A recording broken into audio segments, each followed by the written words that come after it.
the stage a second of the evening, Mr. Drew Stearne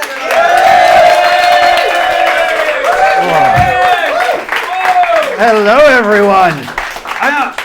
I feel I need to adjust as we started talking off about the coronation, and there was quite a lot of apathy in the room, and I have to feel that I, for one, actually totally agree, because yeah, fuck him, right? Everyone was kind of okay with the monarchy, even if you were on the fence when it was the Queen. But now with this guy, like, oh, for fuck's sake, King Chuck gets a new fancy hat is not my way I want to spend an entire weekend, to be honest. Bank holiday's a bank holiday, so who can complain? I think, for me, the real problem is that we don't get to choose our monarch. I get that that's the system, it's a hereditary form, but if we all got at least an input, at least a say, I feel that we would feel a bit more ownership over it. And I feel I've got someone that I would like to throw into the ring, suggest as maybe an alternative to Chaz as our new king. And I would like to suggest as our new monarch, Martin Lewis, the money-saving expert. Right? Have someone in Buckingham Palace who's actually trying to save us some money for once, I think would be a nice departure. And the thing is, Martin Lewis is having an absolute bumper year. The rest of us are having a shit year, but that's why Martin Lewis is having a bumper year. His website, the money-saving website, over the last 12 months has seen astronomical growth from UK web traffic. Now, simultaneously, there's been a downtrend in UK web traffic to porn sites, in particular Pornhub.com. Now, these could be two completely unrelated facts. Or people are starting to wank off to the idea of cheaper gas prices. I'm not here to judge. We're in difficult times, but it just means that I think that Pornhub is going to have to step up its game. Like, porn films can still start the same way. There's a knock at the door, scantily clad lady opens up, there's a plumber there. Hey, I'm here to fix your boiler. Except then he actually fixes the boiler and installs a smart meter. Saves her a tremendous amount of money. They do later then get into bed, but it's purely just to share body heat. It was a very cold winter after all.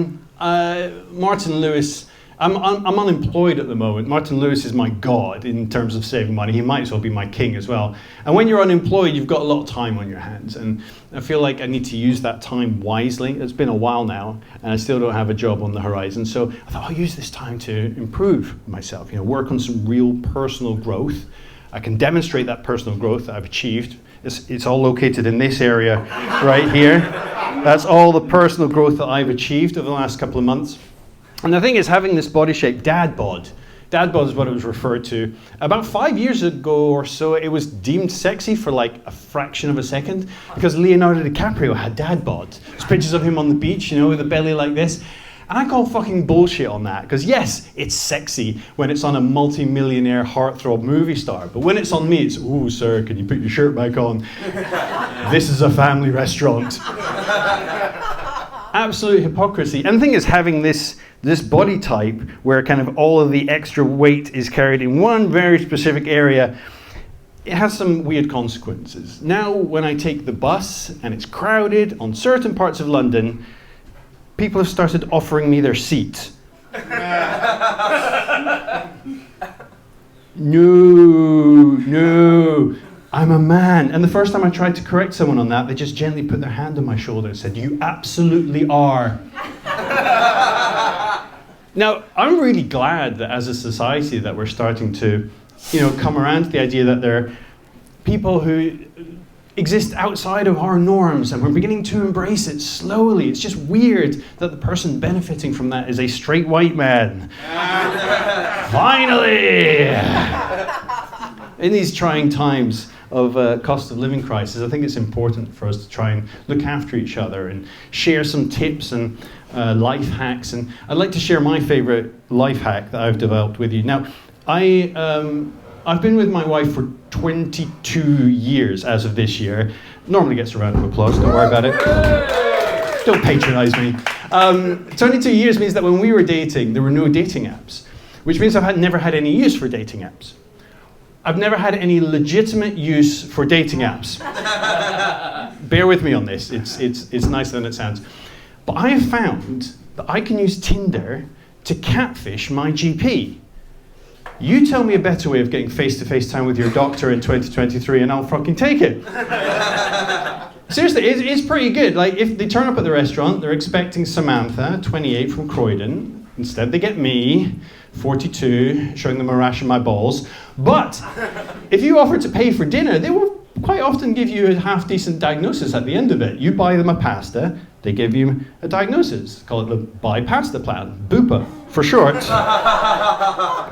Just does the trick. Being unemployed, I've got some extra time on my hands, and I volunteered at my kids' school last week. Went out with the whole class, a bunch of other parents, and the teachers, and we went to the Natural History Museum. And I am never fucking doing that ever again. The teachers on strike, they were on strike today actually, and I'm willing to put my hand into my pocket myself to get them to go back, because taking care of those kids for an afternoon was enough to drive you insane. At the end of the day though, there was, I wouldn't say an incident, but I've been teaching my son not to lie. He's 8 years old, he's starting to tell fibs, and I think it's important that he knows that lying is bad. And I had, on that afternoon, one pure example where lying wasn't only not that bad, but probably a necessity that I should have engaged in. At the end of the day, just before we're about to leave the museum, the teachers told all the kids to go to the toilets. There's 42 kids in this class, half to go to the girls, half going to the boys, but there were no male teachers and there were no dads on this group. So the teacher says to me, do you mind going in and just making sure they're okay? And I say yes, and I walk in before I've realised what I've said yes to. Because all the teachers are wearing high-vis jackets, name of the school on the back, lanyards, school ID. All the kids have school uniforms on, high-vis jackets. I'm just like this, standing in a toilet full of children. Not peeing, not washing my hands. The only word for it is lurking. Standing there in the toilet, and the thing is, it's only me and these kids, so at this point, it's absolutely fine. The problem is, a man walks in, and there's loads of school parties around. He makes a very natural assumption, looks around, sees me, and just says, "Oh, are you their teacher?"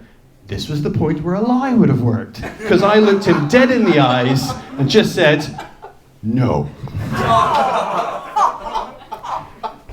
He just looks at me for a second, I look at him for a second, and he turns around and leaves the toilet. Now, I came this close to just shouting, "I'm not a pedo!" Not entirely sure that would have helped my case. I don't know where he went, I don't know who he spoke to, but I am no longer welcome at the Natural History Museum, I am sure.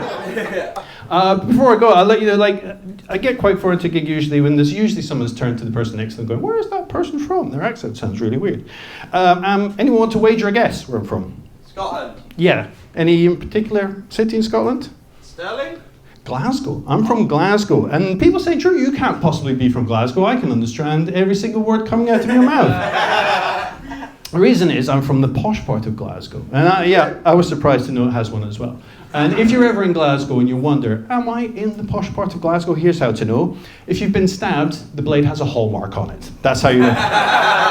Ladies and gentlemen, my name is Drew Stearne. You've been wonderful. Enjoy the rest of your night.